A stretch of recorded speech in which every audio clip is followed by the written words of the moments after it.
Salam saudara kasih Tuhan, setelah bertemu kembali dalam Tuhan. Pagi hari ini kita akan membahas tentang kata bahagia. Dan saya tahu kita semua seringkali kebahagiaan kita tergantung kepada apa yang kita miliki, tergantung apa yang memang kita punya. Orang lain sering menyebutkan bahagia kalau engkau itu kaya dan sebagainya. Memang kebahagiaan itu bergantung kepada apa yang kita miliki. Bahagia itu memang kadang-kadang tergantung daripada apa yang kita ambil sebagai sebuah keputusan dalam kehidupan kita. Kalau saudara melihat khotbah Yesus di dalam kitab Matius pasal yang kelima, ayat yang ketiga dan seterusnya, saya akan bacakan buat saudara. Berbahagialah orang yang miskin di hadapan Allah, karena mereka lah yang punya kerajaan sorga. Berbahagialah orang yang berduka cita, karena mereka akan dihibur. Berbahagialah orang yang lemah lembut, karena mereka akan memiliki bumi. Berbahagialah orang yang lapar dan haus akan kebenaran, karena mereka akan dipuaskan. Berbahagialah orang yang murah hatinya, karena mereka akan beroleh kemurahan. Berbahagialah orang yang suci hatinya, karena mereka akan melihat Allah.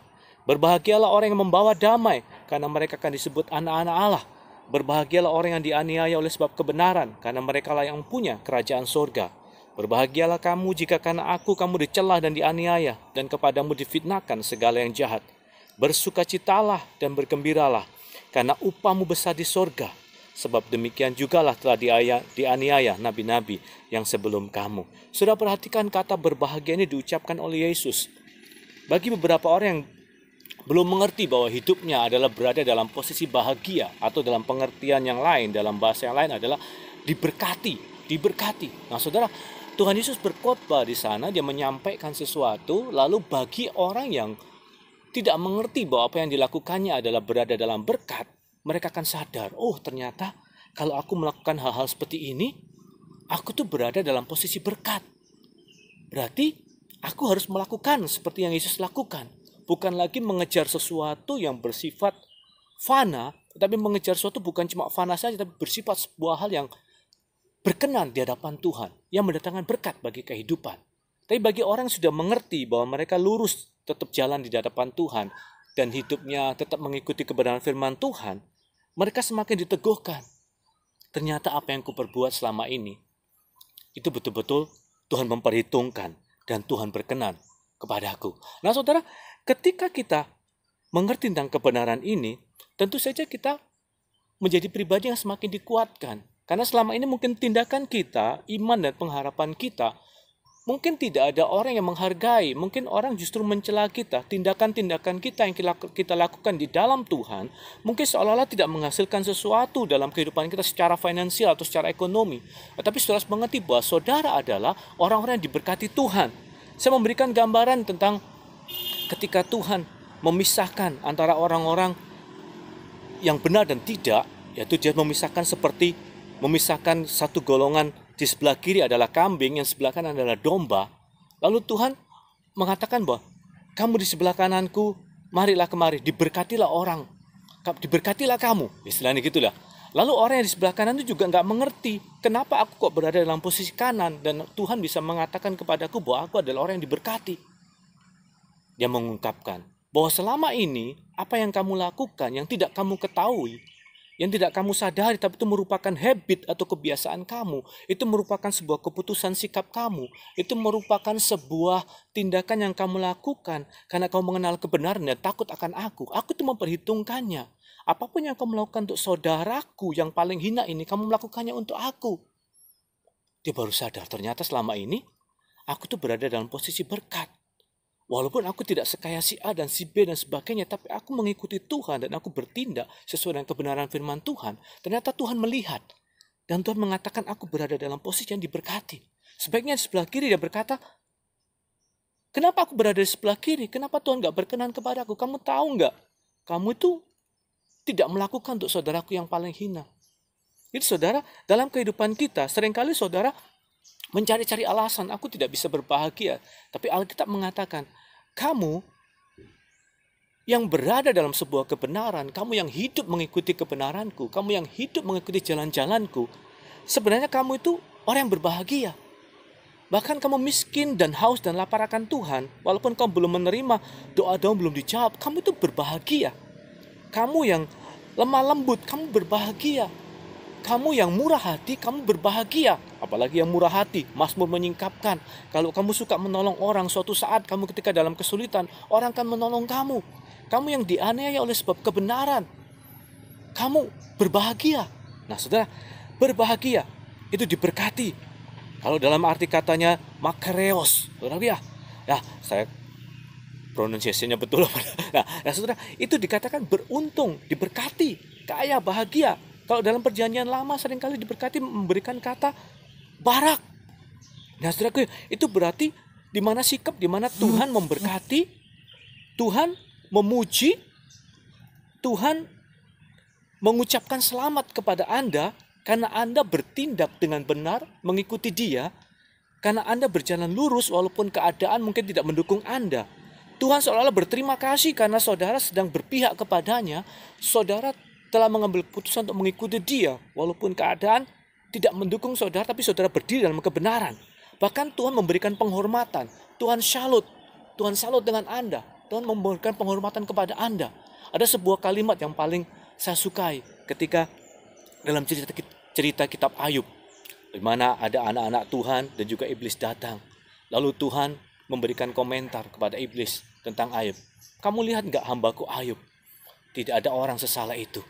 Seolah-olah Tuhan tuh salut, Tuhan kagum, Tuhan berterima kasih, Tuhan mengucapkan selamat, Tuhan memuji sikap yang diambil oleh Ayub.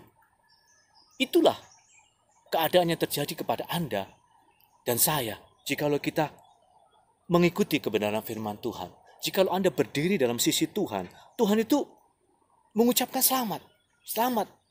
Kamu tuh orang yang berkenan kepadaku. Kamu tuh orang yang diberkati. Kamu tuh orang yang harusnya berbahagia. Kamu tuh orang yang beruntung karena kamu sudah mengambil posisi yang tepat, yang seharusnya kamu ambil, yang aku harapkan, yang berkenan kepadaku.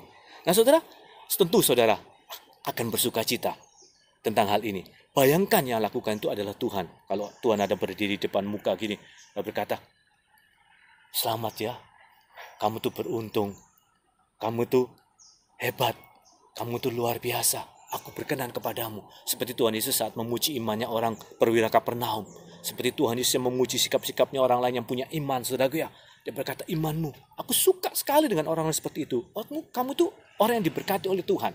Nah saudara, kita harus mengerti tentang hal ini dan kita harus bersikap terus. Lalu Pak, apa untungnya kita dalam kehidupan kita di bumi?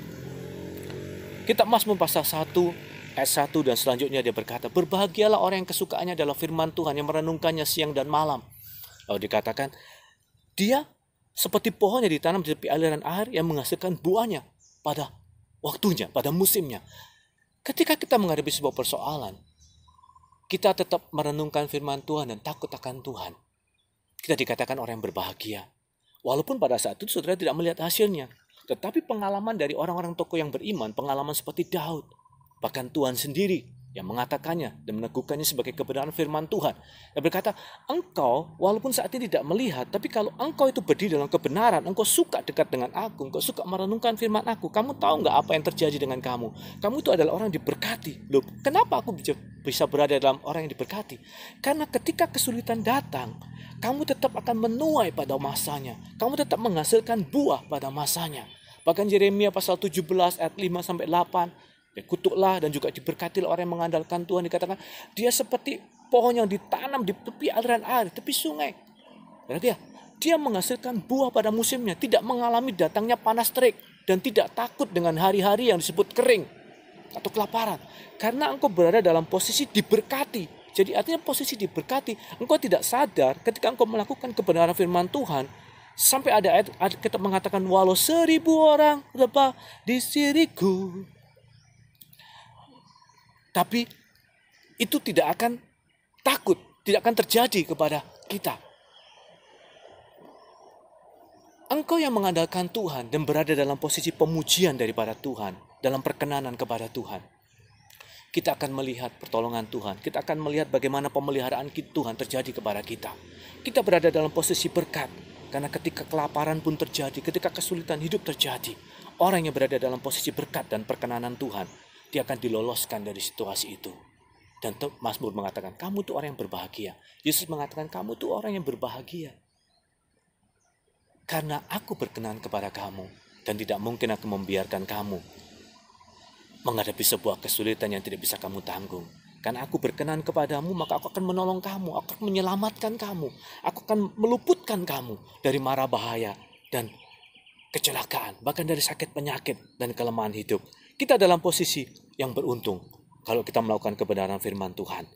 Berbahagialah hamba dalam Lukas 12 ayat 43-44. Hamba yang didapati tuannya melakukan tugasnya itu ketika tuannya itu datang. Katakan loh, kenapa kok berbahagia? Padahal dia sedang melakukan sebuah tugas, rutinitas. Sebuah tugas yang dilakukan dengan rasa takut dan hormat. Dia tidak mengetahui kenapa aku harus berbahagia. Tetapi Alkitab mengatakan, aku berkata kepadamu, sesungguhnya tuannya itu akan mengangkat dia menjadi pengawas segala miliknya. Kalau dia melakukan sebuah kebenaran, kalau dia melakukan rutinitas, kalau dia melakukan kewajibannya dengan baik, kalau kita melakukan tugas kekristenan kita dengan baik, kalau kita melakukan tugas kewajiban kita di hadapan Tuhan dengan baik, kita ini berada dalam posisi bahagia. Karena suatu saat Tuhan akan mengangkat kita. Tuhan mempercayai kita. Bahkan di dalam kitab Wahyu dikatakan, berbahagialah orang yang membasuh jubahnya. Berbahagialah orang menjaga tingkah lakunya. Berbahagialah orang yang diundang dalam pesta perkawinan. Semua itu kata berbahagia. Dia tidak mengerti pada saat ini. Tetapi pada suatu saat Tuhan akan mengungkapkan kepada mereka, kamu itu orang yang berbahagia. Karena aku berkenan kepada kamu. Dan aku itu selalu melihat tingkah lakumu. Aku memperhitungkan semua tindakanmu sebagai upah. Dan kamu tidak akan kecewa. Karena kepada orang yang berkenan kepadaku, orang yang menyukakan hatiku, orang yang dimana aku menaruh hormat, dimana aku memuji sikapnya, aku akan memberikan penghargaan secara khusus kepada mereka. Berbahagialah orang yang bertahan dalam pencobaan, Yakobus pasal 1 ayat 12. Sebab apabila ia sudah tahan uji, ia akan menerima mahkota kehidupan yang dijanjikan Allah kepada barang siapa yang mengasihi dia. Tidak usah dipaksa-paksa. Yang mereka tidak mengerti, mereka melakukan kebenaran dengan sesungguhnya dan baik. Kita yang sudah mengerti dan firman Tuhan sudah menyingkapkan kepada kita. Bukankah kita harus lebih baik lagi? Kita yang sudah mengerti janji-janji itu. Kita yang mengerti semua itu seperti diungkapkan kepada kita. Kita lebih mudah seharusnya berjalan. Mari kita teguhkan iman dan pengharapan kita. Kita berjalan sesuai dengan kebenaran firman Tuhan. Iman dan ketaatan kita akan membawa posisi kita pada posisi diberkati. Pada posisi orang yang berbahagia dalam pandangan Tuhan. Biarlah firman Tuhan memberkati saudara. Firman Tuhan ini menguatkan kita. Firman Tuhan ini membangun kita. Dan firman Tuhan ini membawa kita pada sebuah kemenangan. Tuhan Yesus memberkati saudara semuanya. Haleluya. Selamat pagi. Amin.